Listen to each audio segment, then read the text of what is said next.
In our previous video, we read that Maddie was very upset because she stood silently. She could not take any stand for Wanda. वो Wanda के लिए कोई stand नहीं ले पाई और पैगी के against खड़ी नहीं हो पाई और इस बात के लिए वो बहुत ज़्यादा दुखी थी. तो let's see what's the reaction of पैगी.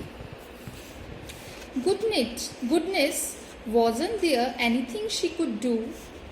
हे भगवान, क्या ऐसा कुछ नहीं था कि वो कर सकती थी? मैडी सोचती है पैगी के लिए कि क्या कुछ ऐसा नहीं था जो पैगी कर सकती थी. If only she could tell Wenda she hadn't meant to hurt her feelings.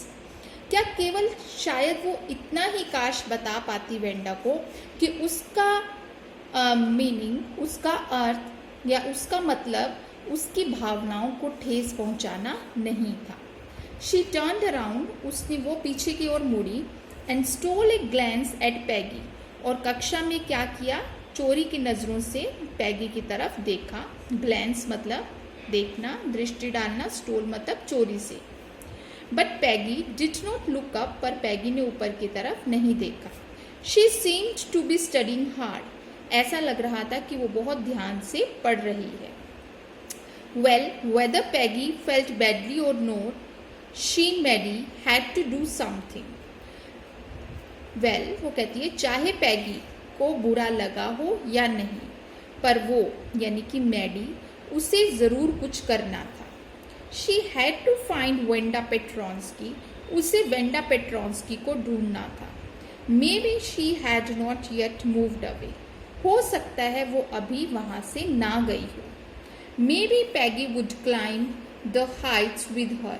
शायद पैगी भी उसके साथ हाइट्स मतलब बोगिंग हाइट्स जो उसका एड्रेस था वो वहाँ जाए.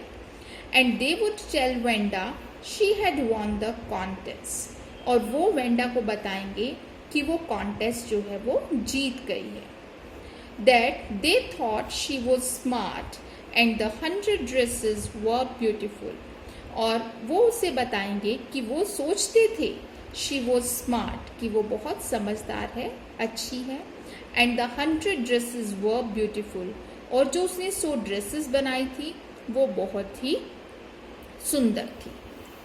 देखिए बेटा, ये हैं 100 ड्रेसेस के डिज़ाइंस जो उसने ड्रॉ किए थे.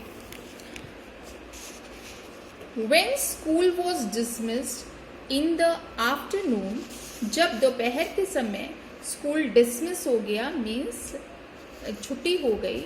पैगी सेड, पैगी ने कहा, विद प्रिटेंडेड कैजुअलनेस, बहुत ही कैजुअल तरीके से, मतलब कि बिल्कुल ही नॉर्मल तरीके से, कि जैसे वो बहुत ही रिलैक्स्ड है, शांत है बिल्कुल.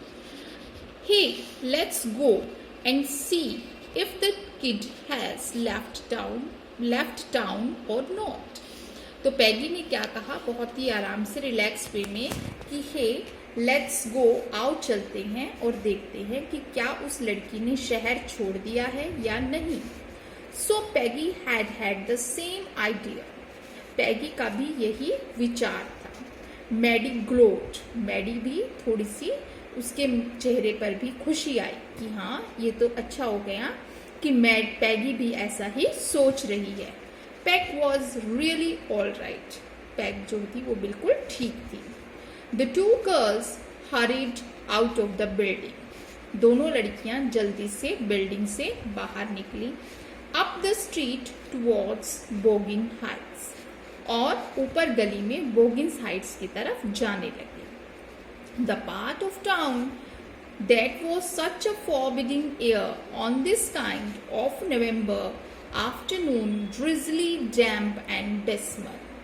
वो कहते हैं पार्ट ऑफ टाउन, शहर का ये हिस्सा, that was such a forbidding air, जिसमें ऐसी फॉरबिडिंग मतलब कि इस तरह से अजीब सी हवा थी. कब, on this kind of November afternoon, November यानी कि ठंड के महीने में, उसमें दोपहर के समय इस तरह की गर्म सी जो हवा चल रही थी. ड्रिजली थी, मतलब कैसी थी, ड्रिजली बूंदाबांदी हो रही थी. डैम्प यानी कि नमी भरी थी, सीलन भरी थी. और डिस्मल यानी कि बहुत ही उदासी भरी थी. सैड मतलब कि वहां पर एटमॉस्फेयर जो था वो गे एटमॉस्फेयर, मतलब खुशी भरा जो है एटमॉस्फेयर नहीं था, सारा का सारा जो है एक सैडनेस को रिवील कर रहा था।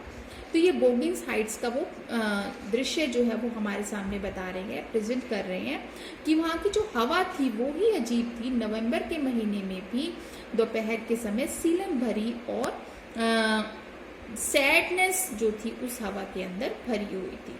तो बेटा this is all will be doing in this video. I am continuing the reading in the next video.